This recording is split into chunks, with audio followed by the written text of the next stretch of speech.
Hello, and welcome to our webinar, AI DevOps and Workforce, combining Dora's insights for manufacturing and distribution.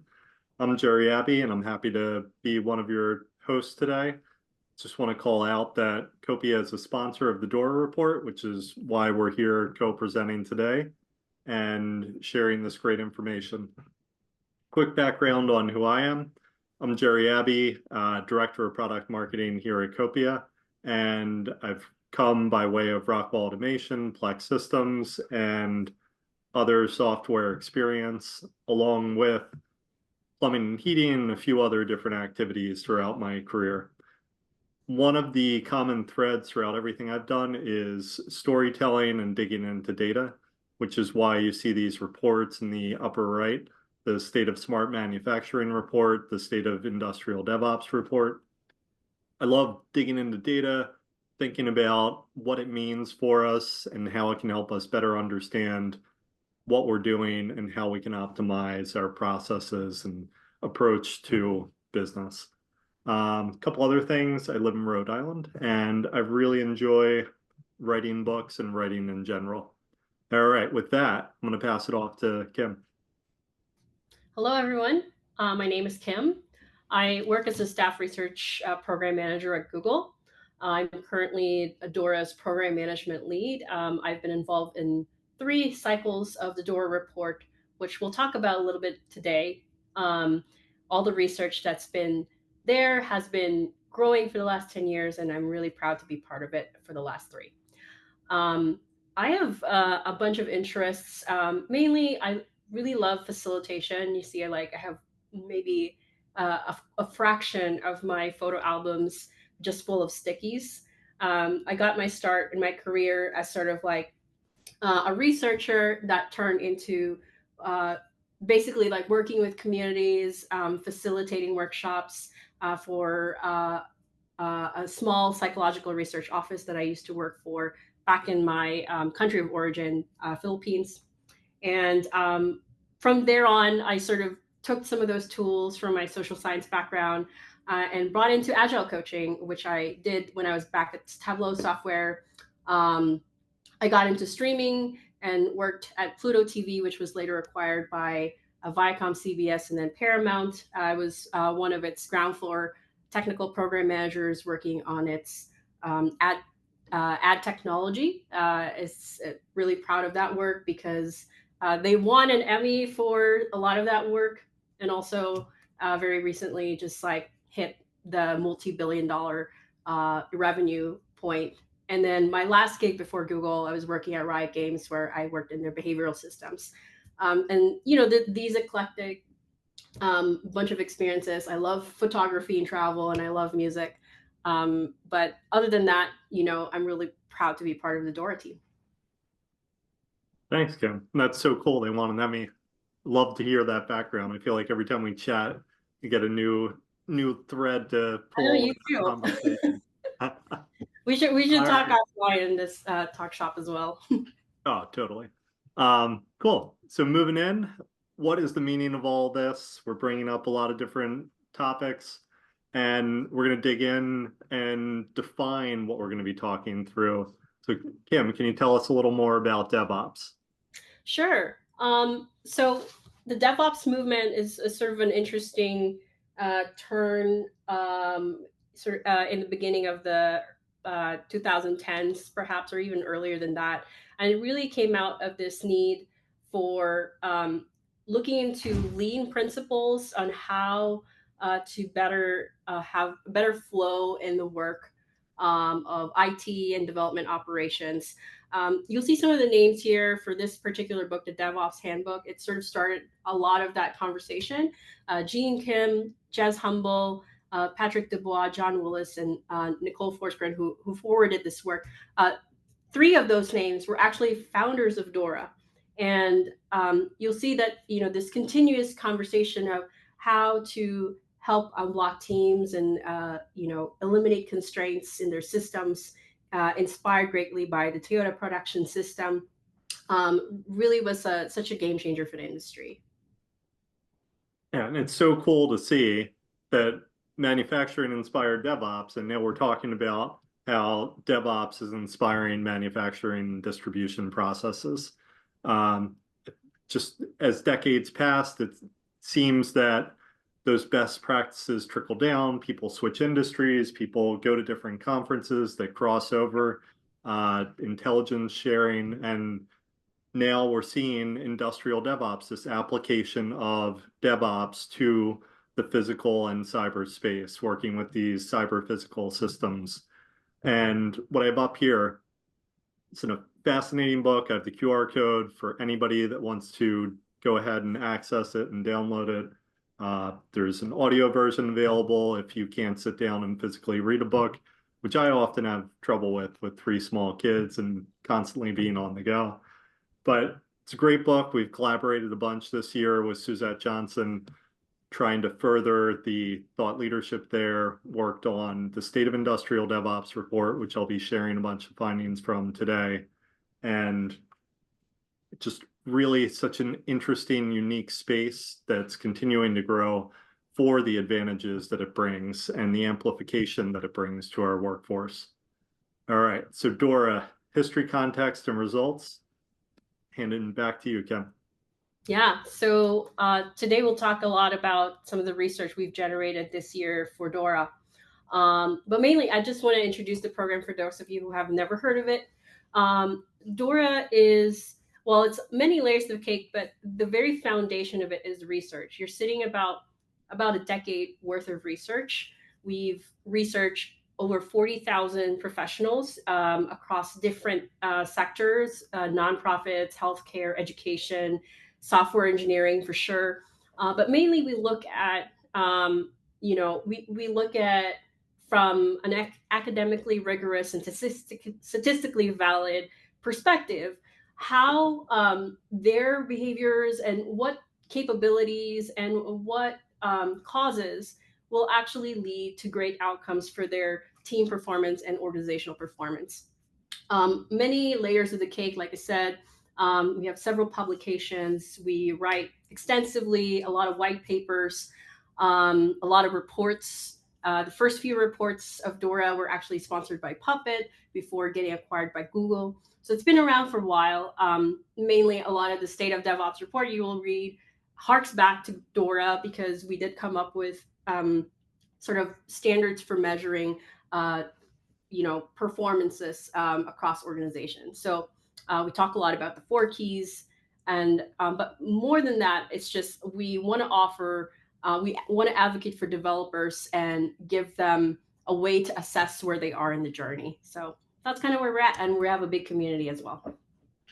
Great community. I know you're going to speak more on that later, but I want to emphasize it now. Awesome for being a part of a community and learning together. We're all on this journey together and thinking about the problems that we're trying to solve. So digging in, we found as an organization this big problem sticking out within automation and operational technology. The cyber physical world, the OT space, has been kind of unto itself for a long time. It looks like this picture, and you have people walking around with their USB sticks, with their computers, plugging in, updating machines. But as factories have grown, more technologies have been brought in. We've seen this kind of first uptick in production because we got more and more technology, but then a flat line over time because more and more technology got thrown in, but the process, the best practices were not necessarily there. It was investment with planning, but maybe planning in silos and not cross-functionally connecting.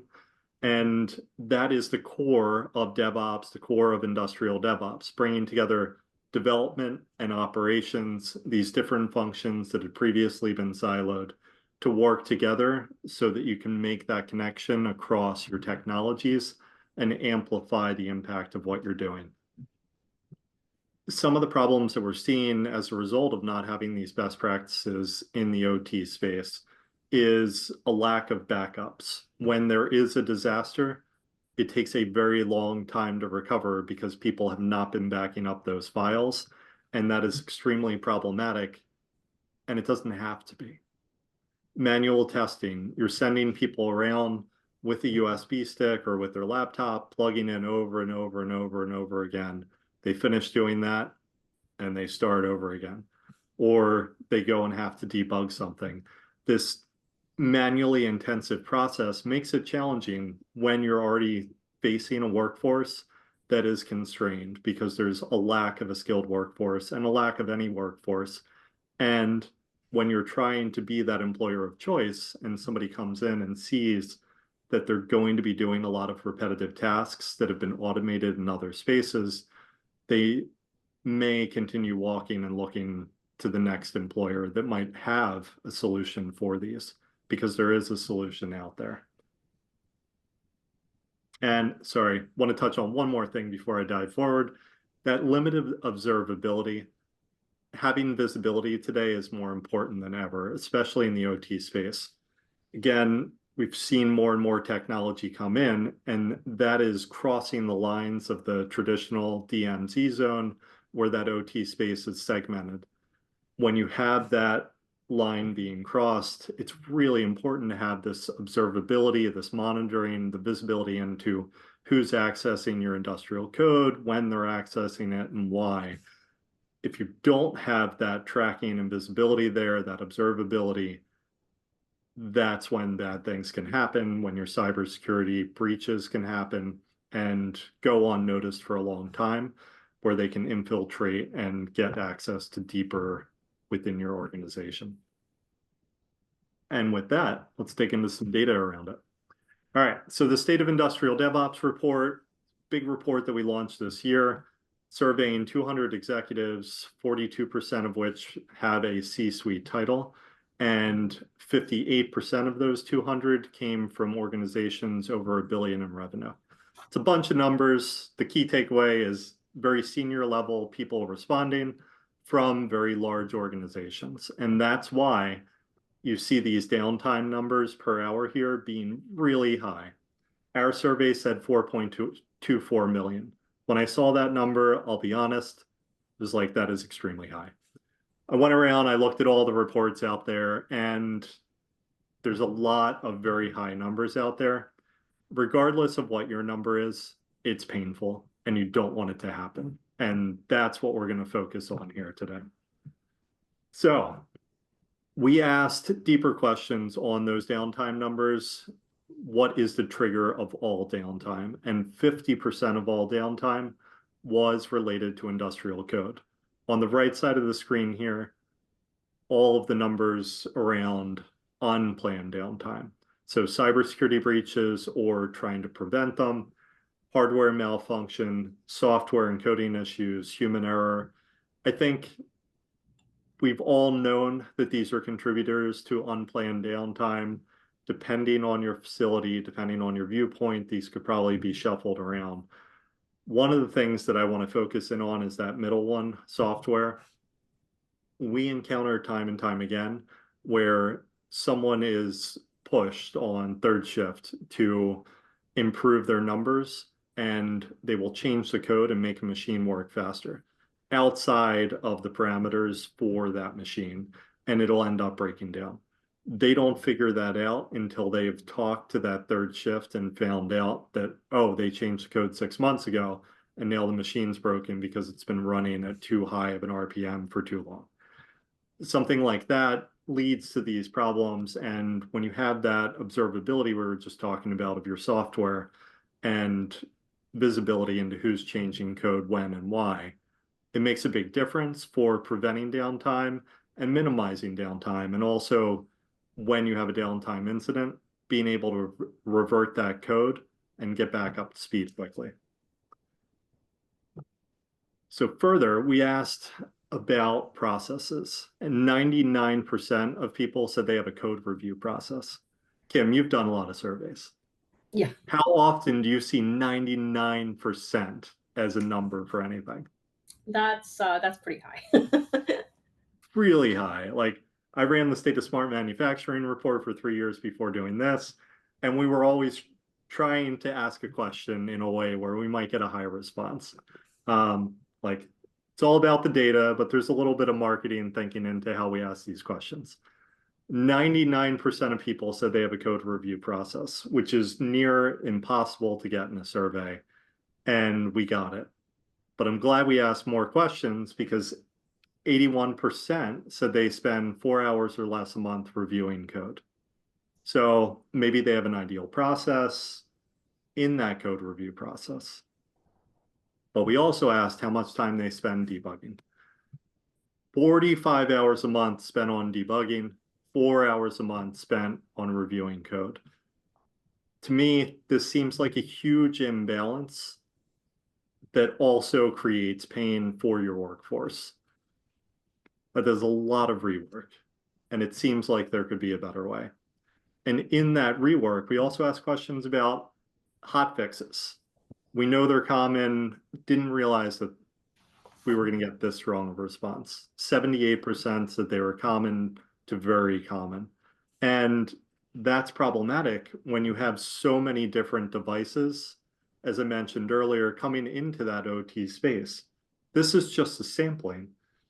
Sensors, scanners, drives, cameras, switches, robots, CNCs, RTUs, HMIs, and probably a ton of other acronyms coming in. And the pervasiveness of IIoT devices to help connect and get more data. We're in this unique time where everyone is trying to leverage that data, bring in AI, ML, and gain better insights. But how are you setting up your structure? I look at industrial DevOps as the foundation to set everything else upon. And when you have these hot fixes coming in, all these different devices coming in, and not necessarily that best practice set of processes in there, it gets really painful really fast. So what's needed to improve performance? I always think back to Henry Ford's quote. Do you remember that quote, Kim? Um, they would have made faster horses if If, he listened to what people were saying to him. yeah, if I asked customers what they wanted, they would have said faster horses. Well, we're not talking here about those small increase returns, talking about exponents of that, trying to think like the hyperscalers that we've seen, the disruptors of the last decades. They've gone not looking for faster horses, but looking for ways to amplify the impact and thinking about how people with the right processes can be amplified. And I'm going to pass it back to you, Kim, for this elite performers. Yeah. So our research really is very resonant because we are very much concerned about how we advocate for better team performance and organizational performance for the people consuming our report. And more often than not, not being able to adapt these practices that we're talking about to improve sort of the fundamental ways that people practice their co-reviews, their setting up their CI/CD pipeline, working in small chunks to reduce the propensity for much bigger failures and hot fixes of the like. Um, having those systems in place, we realize that they can lead to unpredictable costs if not paid attention to. And like you said, like they're very expensive. Like the numbers you brought up in your report are, astronomical and really hurts the business. So for us, we analyze our responses in our research based on, looking at what are the distinct groups that emerge from these responses. And we find that, for this year specifically, we have 4 clusters that emerge from our data. We have sort of who we call elite performers, and then we have market differences from those who are sort of at the low end of that. You'll see in this chart here kind of what we expect to see from these different clusters for elite performers. And I just want to focus on the elite because and the reason we do that is mainly just to inspire people that this elite performance is achievable. Like you see 127 times faster lead time, 182 times more deployments per year, 8 times lower change failure rate, and 2,293 times faster failed deployment recovery times. So there's an element of speed there. And when we do these measures, we look at other outcomes like what does it have to do with burnout? What does it have to do with just the general stability of their systems? So you can read all about that in our report. But basically, this is the benefit, the net benefit of being able to really examine and reflect on these practices. Such great data. And I love that you focus on the elite performers. There's a ton of data there to unpack, but really thinking about what's achievable, what is that stretch goal to really push the boundaries, which I think DevOps has been doing from the beginning. When we looking here at this history of DevOps and the progress of industrial DevOps, that first talk by Allspaw and Hammond, about 10 deploys a day, that was totally game changing. Like, Kim, I know we've talked about this a bunch of different times, but on average, what were software companies doing at that time? Like 3 major deployments a year. Yep. And I think it's a legacy of coming from like a shrink wrap software type of mindset where they're just going to ship the update once a year, or even twice a year is actually pretty ambitious at that time, like having 2 versions in a year. But you know, we really kind of wanted to shift this idea into having small batch sizes, which really stems from the lean manufacturing principles. Like get into small batch sizes. There's better visibility on where your bottlenecks are if you can actually break down every step. Love that, breaking out the theory of constraints. Yep. Making me think of the goal with Eli Goldratt. Like, so important, just chunking the work so that it's manageable, achievable, completable, so you can move on to the next project quickly. And there was some other stat that I was actually talking about earlier today. I'll get close enough to it.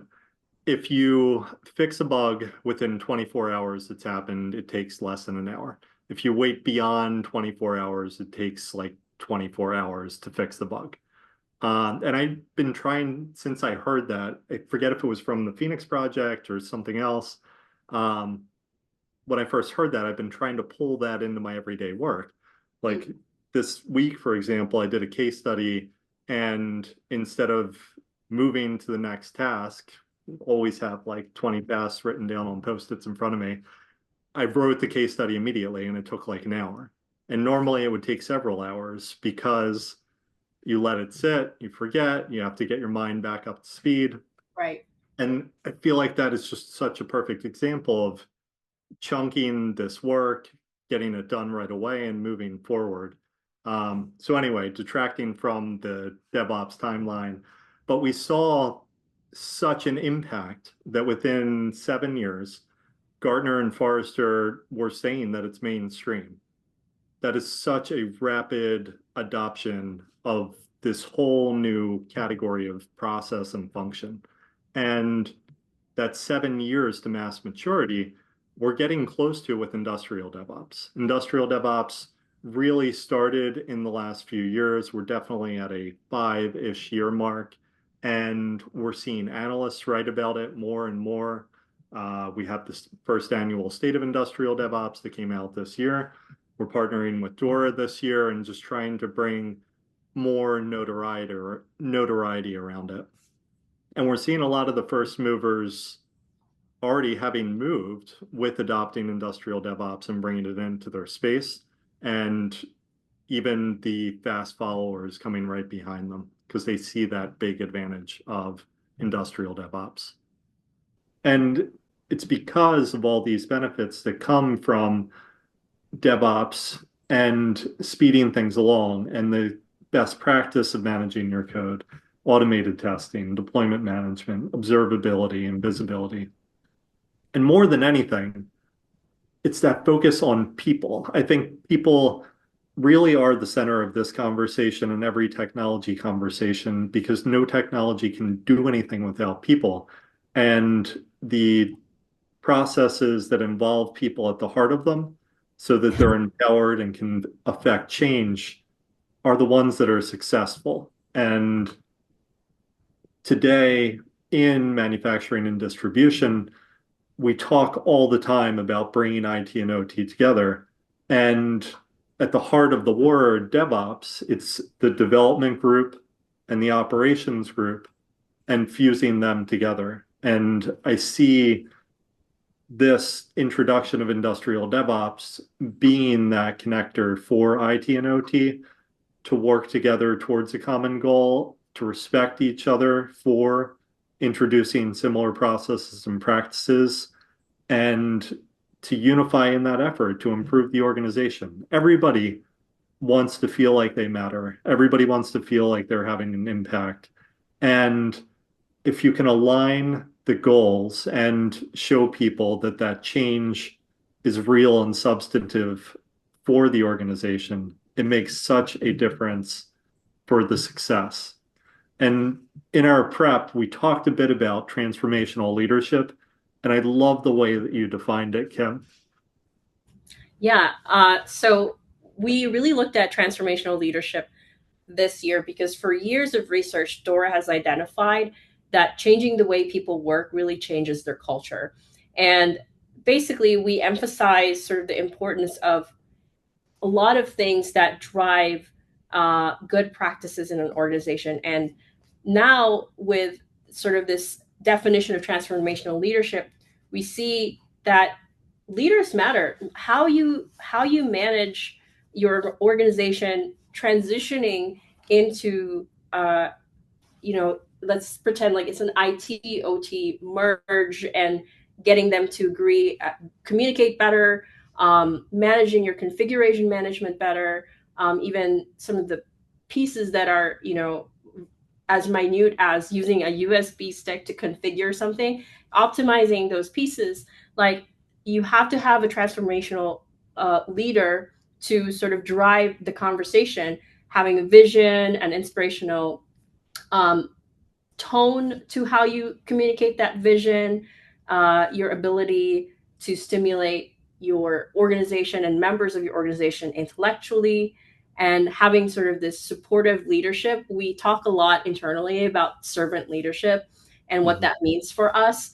And, some of these definitions are widely, resonant to a lot of the management research around leaders that do well.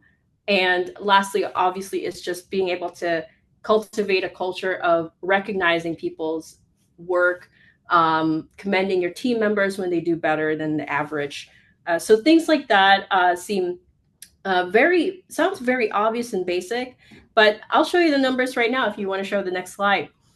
So it is very important because, transformational leadership increases by 25%. If, we see that it leads to an increase, it leads to an increase, 9% increase in productivity, and many aspects that we look at as well, like outcomes like team performance, product performance, organization performance. So there's a substantial increase in many areas by just adopting some of these behaviors that we look for in leaders. If you don't mind going to the next slide. And we also look at how we sort of envision the combination of user centricity and transformational leadership, and how it has this powerful way of influencing the outcome of your products. So we find that people report that they have better products when they have a transformational leader and they have a culture that is focused on their users. So like what Gerry was talking about earlier about IT and OT having aligned goals, ultimately, we want to encourage folks to really focus on what does their product do for their users and how to improve their lives. We can go to the next slide. And this year in our research, we found that high-performing teams are ones that prioritize stability, focus on their users, they have good leaders, and they craft quality documentation. So these particular factors are really sort of the nuts and bolts of leading transformations in organizations. And leading off of that, from our State of Industrial DevOps report, when we defined what industrial DevOps is for people, because it is still a newer term, they were so enthusiastic about it. 97% of people, like this picture shows, were psyched. They want industrial DevOps because it can solve those problems and minimize downtime. Certainly nothing can completely eliminate it, but if you can get it under control and just minimize it a little bit, those cascading results are so impactful. That said, why are people sleeping on it? Why isn't it happening at a faster pace? Like anything, competing priorities. There's so many technologies out there. The conversation around Industry 4.0 and digital transformation is endless, and it can be really difficult to wander through all the different technologies out there and understand which technology is going to have that impact on your organization. So while there's competing priorities, there's lack of interest, there's lack of budget, there are so many different things, lack of skills. I mean, workforce is a very clear and present issue within manufacturing.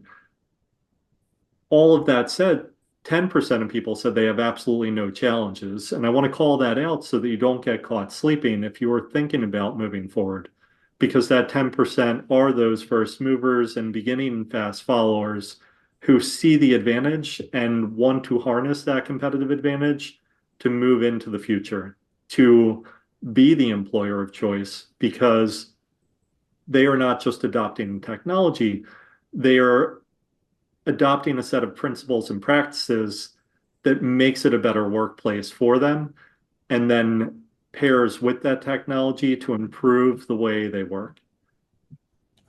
I mentioned earlier that industry analysts are beginning to call out industrial DevOps focused in the manufacturing and distribution space. Here is the industrial transformation reference architecture, which is one of my favorite things out there that maps how you should think about that transformation that we are all going through. And it calls out DevOps.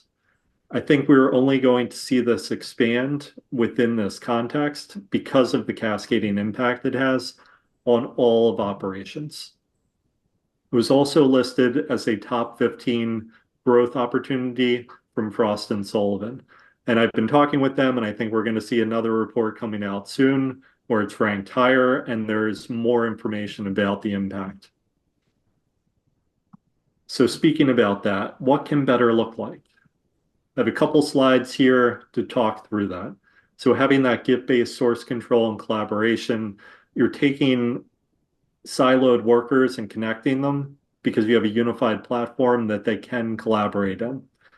Gone are the days of checking in and checking out code, where only one person can work on it. One person can work on it at a time. And I put that in quotes because people will download it to their desktop. They will alter the code, then they will check it in at a later date, only it'll be conflicting with the file that was there before, which creates a mangled library of different files. It can cause problems like those hardware malfunctions that we saw earlier.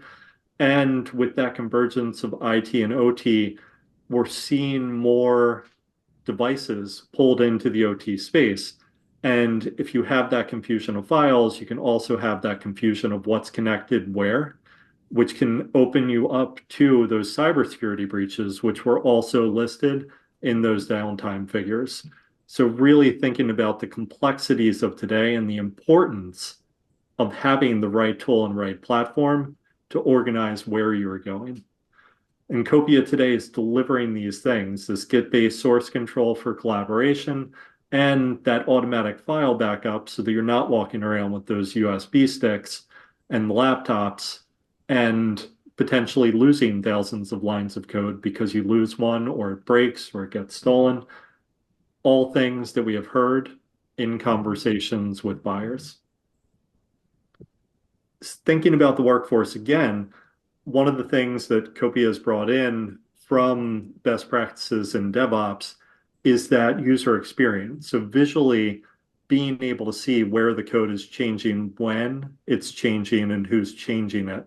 On the left-hand side, you can see a branch of all the changes and scroll through and click on them to see what's going on. On the right side, further details with a profile picture of who's changing the code.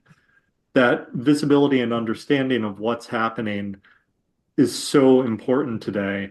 And then further, for your file backups, you can see on one screen the last 5 updates, when they were updated, if they were modified, which has a huge impact on how you can manage and track. And then all of that now with the introduction of AI for industrial code.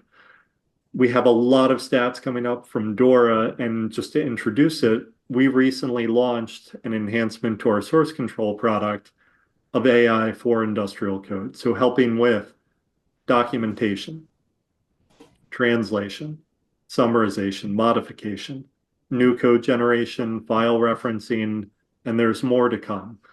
We've been testing this with customers and looking for where AI can bring value in a pragmatic and practical way, not saying, hey, we have a copilot and throwing it in there.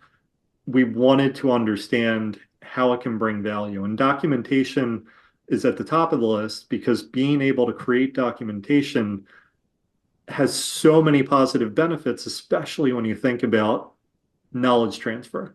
Someone new coming into your operation, getting up to speed and having access to these tools.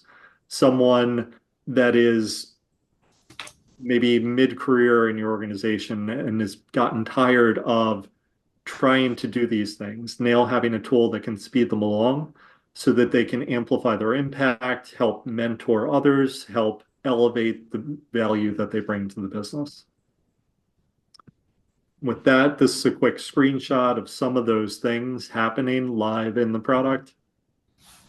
And back to you, Kim, with some of the great data that came out of Dora. Yeah, absolutely. I want to hark back to something you said earlier about really looking at those, sort of the next frontier of your product and what AI capabilities you're looking at. Like documentation is actually a really good area of investment that we see. We have years of research supporting, and we call it documentation. It's like sunshine.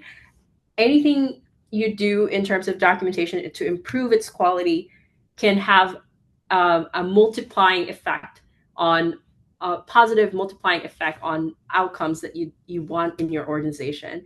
Now, not doing any of that basically doesn't net you any positive outcomes. So, we resonate with that. And we also, with this surge of AI adoption, and we're seeing in our research that it is rapidly increasing. A lot of our respondents report that their companies are shifting resources into developing AI. 81% of our respondents. 67% of those respondents report that AI is helping improve their code. So it's a pretty significant metric here. Now, here's an interesting one. 39% of respondents reported having little or no trust in AI. But what is interesting, and we can double click on that, and we actually have a white paper that we published called Fostering Trust in AI. We're realizing that there are a number of reasons why this trust isn't there. And it has to do with things like, what's your acceptable policy of use? What areas of AI development are you double downing on? And we see that, focusing more on fast, high quality feedback like code reviews and automated testing really benefit your developers greatly. Increase of exposure to AI is actually going to affect the way that they trust the tool. So it's sort of a weird paradox. Like if you don't expose people to AI, the less they trust it. But also there's this weird dance that we see in our data that encouraging but not forcing people to adopt it is one reason that AI adoption trust is sort of lacking in some developers. And lastly, I think, we see that in the day-to-day work, we want people to start thinking about how they envision their roles with the emergence of this technology. So just some stats I want to share. I know I have one on the right-hand side, but I want to go double click on the next few slides. So for AI prioritization, we see that, yes, adoption is growing. You can see that at the top right bars there, people are reporting that there are slight, moderate, significant increase in AI prioritization. So, these competitive pressures are what is driving the industry to move in this direction. And what we're trying to tell you is that if you are not one of those organizations, then you're not moving sort of in the pace of the industry. Next slide. Majority are relying on AI for many tasks. So you can see here in the chart on the right, a number of tasks that we've identified people tend to rely on. At the very top of that is actually code writing. Like developers are relying on AI to help them write code. Now, AI in one or more of their AI is being used in one or more of daily professional responsibilities, and these are actually very technical tasks. So the most common use cases, like I said, was writing code and summarizing information. So documentation quality becomes paramount, and as these tools become more advanced. And then next slide, we see also that majority of our respondents say that AI is improving productivity. Now, over 70% of respondents report positive productivity gains. And this is kind of interesting because, like we said, how much of trust is actually affecting that perception of productivity? Because on one hand, we could see that, in the early stages of this technology, people are reporting that they're a lot more productive. Even the perception of productivity is actually very good. But it requires sort of that ability to be able to use these tools to see for themselves that what it's like to work with them as developers. If we go to the next slide, ultimately we see that AI is removing a lot of obstacles in the developer workflow. So with a 25 increase in AI adoption, note that 25 increase in AI adoption, it's not even like the full scale adoption. We're seeing some markers increase like documentation quality, code review speed, approval speed, and code complexity. So it's something to think about as we sit with these insights around AI. And I think that, at this juncture, we're kind of at an inflection point of what do we do and what direction do we need to go as an organization in order to actually evolve and not have faster horses, but actually have a robust technology.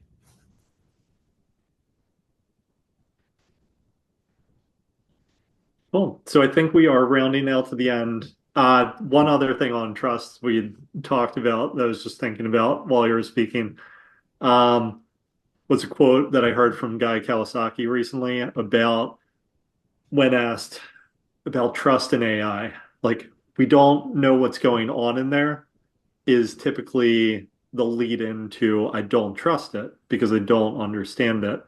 And he had this great flip of the script talking about we have been studying the human brain for as long as we've been studying anything. We don't understand it. We don't understand how it works, but we seem to trust humans' decisions that are based on their brain function. So I know AI is different, but when you really put it in context, where do we put trust on a regular basis and how we treat trust of processes?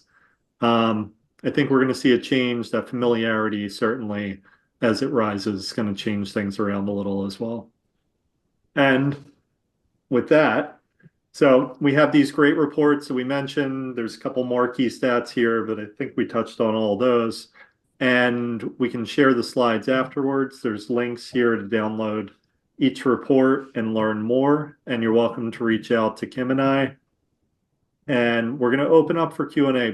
Before we dig into the Q&A, Kim, if you wouldn't mind just talking a little more about the community, because I think it's super important for everyone to be a part of.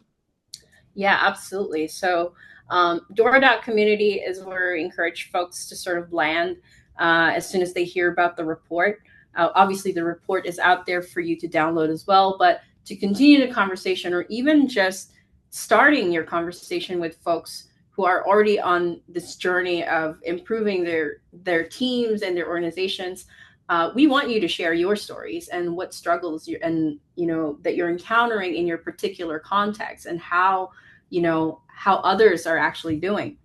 So this is a good way to sort of just continue that conversation and really apply it on the ground. And then on the next slide is basically just us plugging this year's report. This is basically our 10th report. Dora has been around for about a decade, and we have a lot of rich data that we're always excited to share. And beginning of last year is when we started doing our benchmarks in AI.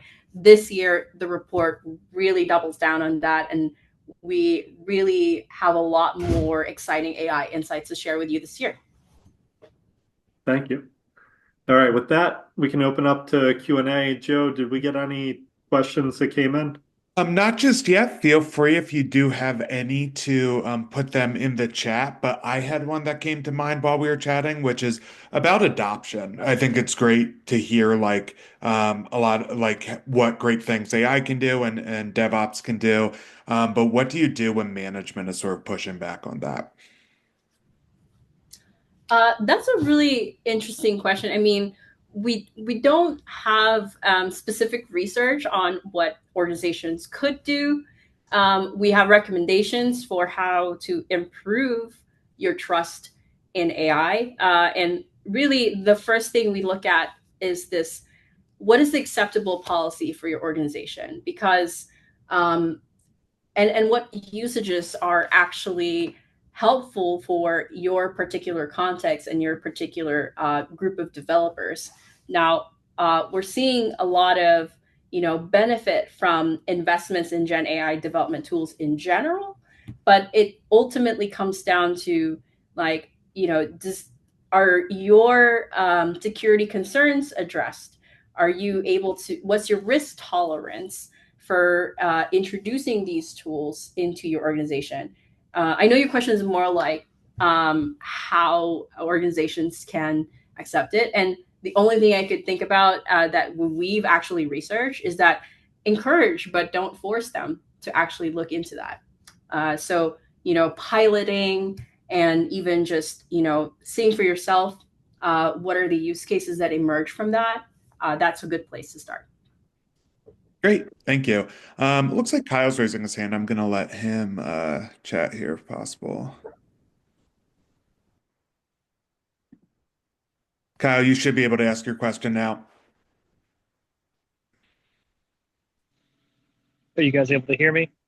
Yep. Yes. I was curious how test-driven design fits into the DevOps movement in the OT space.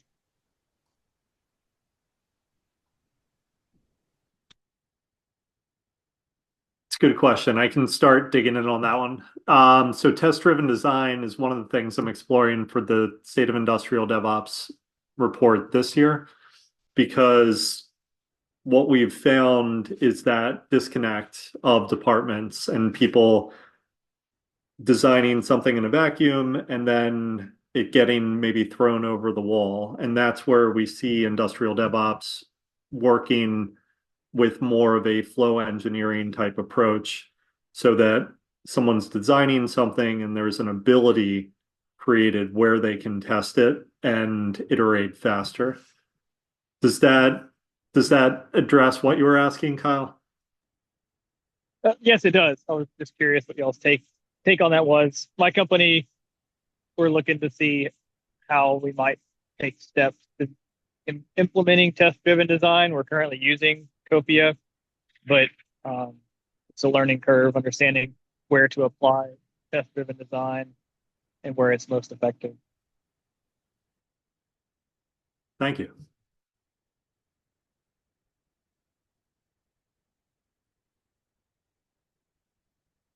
Actually, I just want to add to that. I mean, in the software space, at least, TDD is definitely seen a lot of benefits to adopting this, in in your continuous delivery practices. Basically, because it involves continuously reviewing and improving your test suites to find defects, it does help keep the costs and complexity under control. So we think that it can lead to strong benefits, higher quality software, fewer defects.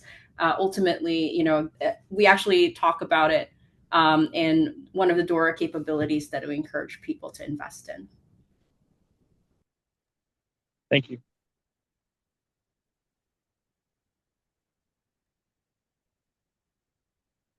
All right, I think we're scheduled to end right now, so I think we can close it there. Any last comments, Gerry, Kim? I just want to say thank you again to Kim for spending the time and for joining today. And thank you to our audience for coming out. I know we all have busy lives and so many things happening, and I hope that the information we shared today was helpful. And please do reach out in the future if you have any other questions. We have the slides, which we can send out as follow-up, these great reports, lots of data, and thank you. Thank you, everyone. And I'm really excited for where your journey takes you. Hopefully, a lot of the learnings will eventually turn into sort of the advancements in the space, like that chart that you showed, Gerry. Hopefully, it's more of an upward curve at this point. Yeah, I'm hoping. Thank you. Thanks, everyone. Have a great rest of your day. Bye-bye.